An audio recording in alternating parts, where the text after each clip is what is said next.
রাহি কনককে বলে, আপনি আমাকে যা করতে বলবেন আমি সেটাই করব। এই বলে কনকের দিকে এগিয়ে যেতে গিয়ে হোঁচট খেয়ে পড়ে যায়। কনক উদ্বিগ্ন হয়ে বলে, কি হলো রাহি? কোথায় লাগলো? পায়ে চোট পেয়েছ?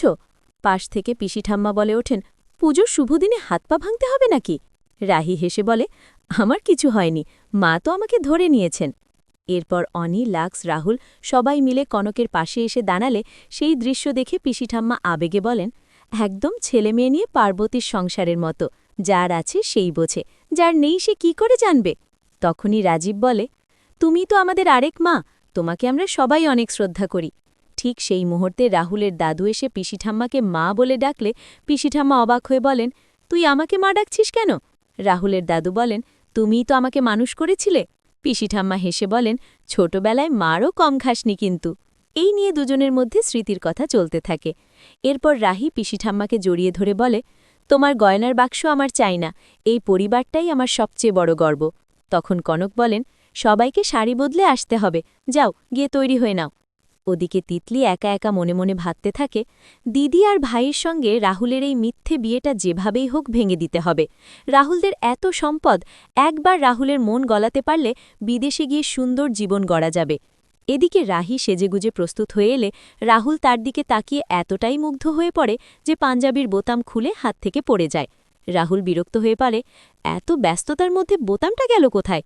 রাহি বোতামটা খুঁজে বের করে পাঞ্জাবিতে সেলাই করে দেয়, কিন্তু সেলাই করতে গিয়ে সূচ ফুটে রাহির আঙ্গুল থেকে রক্ত বের হয়। রাহুল সঙ্গে সঙ্গে রুমাল দিয়ে রক্তটা আলতো করে মুছিয়ে দেয়। ঠিক সেই সময় অনি আর মিমো এসে বলে, পিসি ঠাম্মা নিচে তোদের ডাকছেন। তারা চলে গেলে রাহুল রাহির হাতে ওয়েলমেন্ট লাগিয়ে দেয়। অন্যদিকে ঠাকুরমশাই এসে পুজোয় বসে পড়েন। সেই সময় রাহির পরিবারের সবাই এসে উপস্থিত হয়। একটু পরেই রাহুল আর রাহি নিচে নেমে আসে।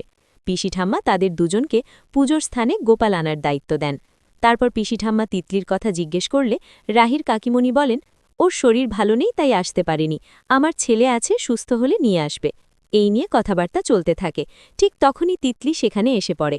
পিসি ঠাম্মা অবাক হয়ে বলেন, এই মাত্র বললে শরীর খারাপ, আরও একাই চলে এলো? তিতলির হাতে মুখে কালশিটে দাগ দেখে পিসি ঠাম্মা উদ্বিগ্ন হয়ে জিজ্ঞেস করেন, তোমার গায়ে এসব দাগ কিসের? কেউ মেরেছে নাকি? তিতলি বিনয়ের সুরে বলে, আসলে পিসি ঠাম্মা, অ্যালার্জির কারণে এরকম হয়েছে, পুজোর উপোস করছি তাই ওষুধও খাওয়া হয়নি। পিসি ঠাম্মা মুগ্ধ হয়ে বলেন, কত ভক্তি মেয়ের। এরপর তিতলি ইচ্ছেকৃতভাবে মাথা ঘোরার ভান করে পড়ে যায়। সেটা দেখে পিসি ঠাম্মা রাহুলকে বলেন, তোর শালি, বোনের মতো মেয়েটা পড়ে গেল, তুই ধরলি না কেন? রাহুল এবার আর নিজেকে সামলাতে পারে না, রাগে কাঁপতে কাঁপতে বলে, আমি আর এই মিথ্যে নাটক সহ্য করতে পারছি না। যাকে তুমি বোনের মতো বলছো তাকে আমি একসময় ভালোবাসতাম, তার সঙ্গে আমার বিয়ে ঠিক হয়েছিল, কিন্তু সে বিয়ের মণ্ডপে সবাইকে অপমান করে পালিয়ে গেছে। পিসি ঠাম্মা চমকে উঠে বলেন, তাহলে এই মেয়েটা কে? রাহুল বলে, সেটা ওকেই জিজ্ঞেস করো। রাহি এগিয়ে এসে বলে, আমার বিয়েও সেই একই মণ্ডপে ভেঙে গিয়েছিল, আমার পাত্রও একজন প্রতারক।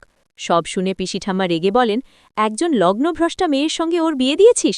পাশ থেকে রাজীব বলেন, রাহুল আমার কথায় বিয়ে করেছে, ওর কোনো দোষ নেই। পিসি ঠাম্মা তখন রাগত স্বরে বলেন, এক্ষুনি এই মেয়েকে বাড়ি থেকে বের করে দে। হঠাৎ রাহুল না বলে উঠলে পিসি ঠাম্মা অবাক হয়ে বলেন, কি বললি না? আর ঠিক তখনই রাহুলের কল্পনা ভেঙে যায়। এরপর রাহি তিতলির দিকে হাত বাড়িয়ে বলে, আমার হাত ধরে উঠে পড়ো।